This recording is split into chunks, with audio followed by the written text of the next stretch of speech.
he actually has come and been a part of our church in other ways, but he's also going to be tonight our representative from the Jewish faith as well. Thank you, Mark. God has blessed me with a loud voice.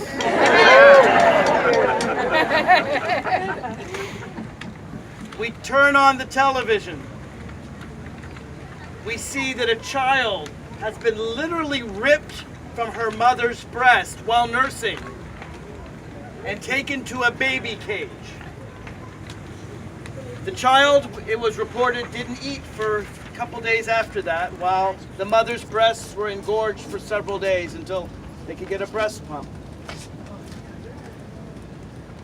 We hear children crying out, "Mommy, Daddy." When I hear that, I'll be honest with you, I burst into tears when I heard that sound.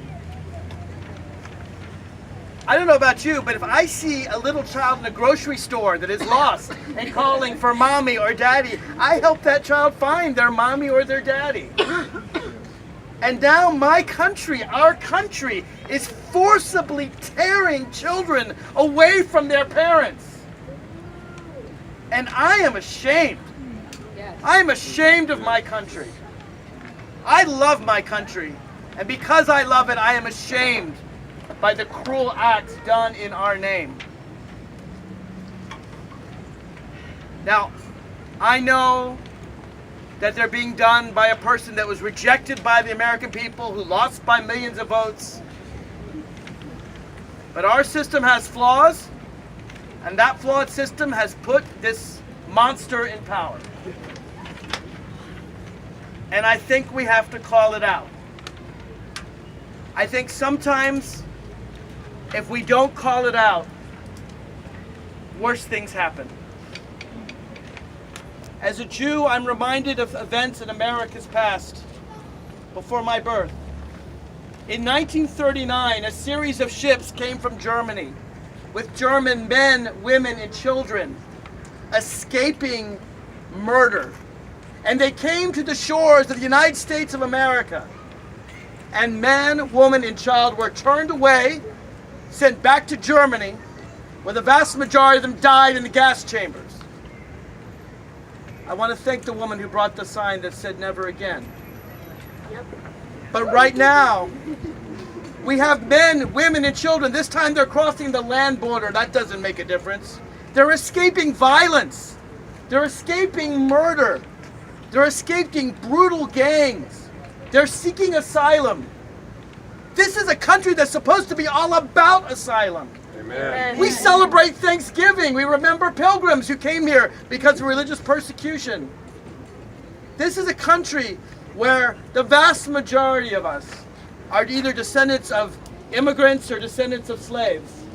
But the vast majority of us have our ancestors came from somewhere else. And I've long said the only people who have any right to complain about immigration are Native Americans. They have a right to complain. The rest of us don't.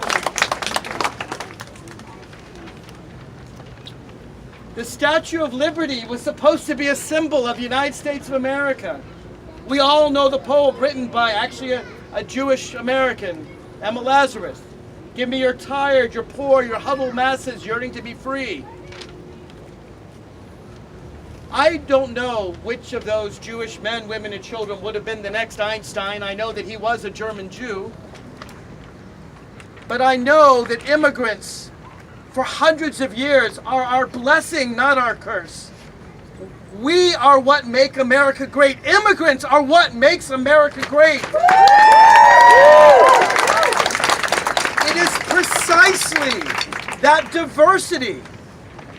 Every other country has one people. We are of all peoples. We really are the world. Every religion, every language, every people. The reason why, in my humble opinion, we are the greatest country on earth is precisely because we are not from one country. We are the best of the world. And we are the country that transforms those that are poor and gives them a second chance. My great-grandparents came to this country more than a century ago. I know that my great-grandfather in his village, a bunch of Cossacks rode in on horseback and started shooting all the Jews in the village. And my great-grandfather lay down, face down in the mud, and found his way to America, into a country that would accept him. We read here, it says that you were strangers in the land of Egypt. Jews were strangers in the land of Egypt. They were strangers all over. But in America, Jews, Buddhists, Muslims, Latinos, Black, everyone is welcome. That is what our country is about. Amen.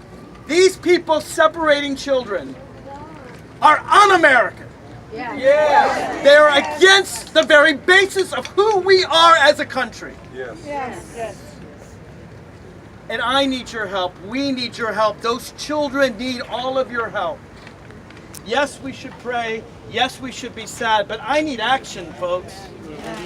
I need all of you to vote. 2018, 2019,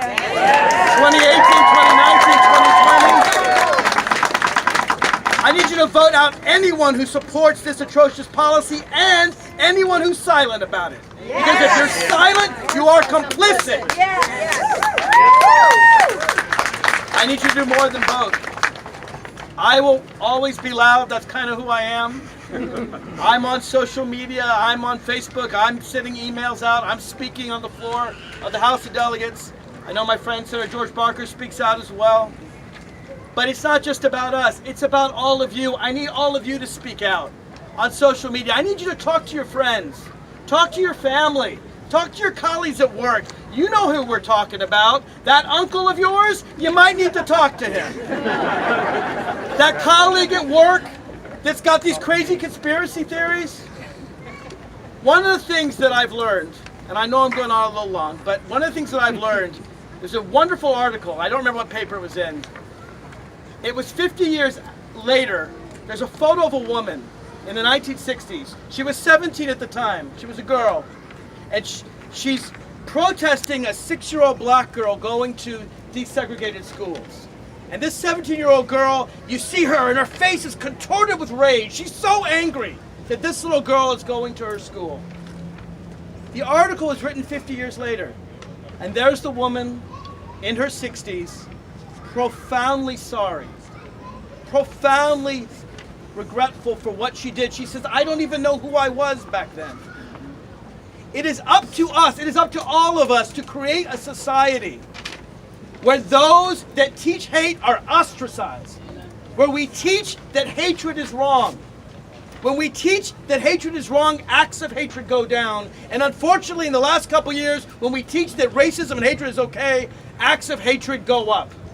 So I'm begging all of you, yes, get out and vote, organize, please, help get these people out. That's what we have to do in a democracy. But even more, talk to your neighbors, talk to your friends.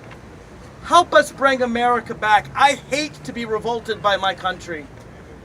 Let's bring back the America that we all love. Amen. And hopefully all of you can help me do it. Thank you. Yes.